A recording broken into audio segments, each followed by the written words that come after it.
Welcome to Inspirational Leadership, and this is the fifth in our series on character requirements for leadership.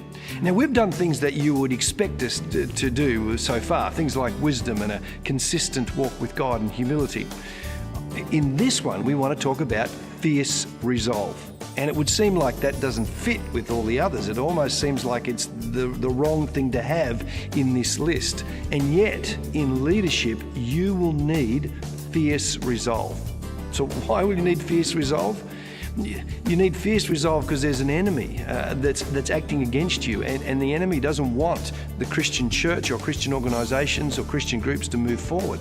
There's the inertia of every group. Most groups don't want to change. They don't want to be hassled to do things differently, and you have to get over that inertia.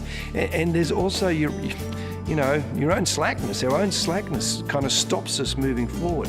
And in essence, we need this deep sense of fierce resolve that says, I will get this done.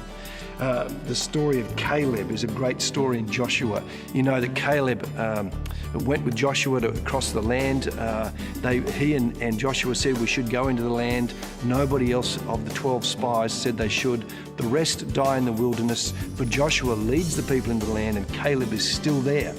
And Caleb reminds Joshua in a meeting in chapter 14 that Moses promised him the land that he walked on. And he says, here I am 45 years later, and at this point he's 85 years of age, and he says this, I am still as strong today as the days Moses sent me out.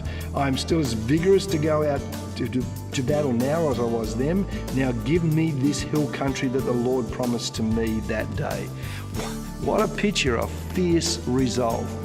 Wayne Bennett was the coach of the football team, the Maroons State of Origin Queensland football team. And when he was practicing, he noticed some of the players stopping on their run 3 steps short of a rock as they finished their run.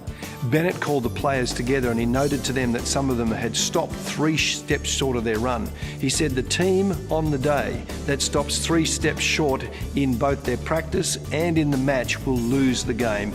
Don't stop 3 steps short. Fierce resolve says that if God has called me to something, I won't stop 3 steps short. 45 years later, I'll still be as passionate what God has called me to do. The reflection. Right now, in your leadership, where do you need fierce resolve? Where do you feel yourself backing off to what you know you're called to do? Where do you need the ability to stick with what God has called you to do and not stop 3 steps short?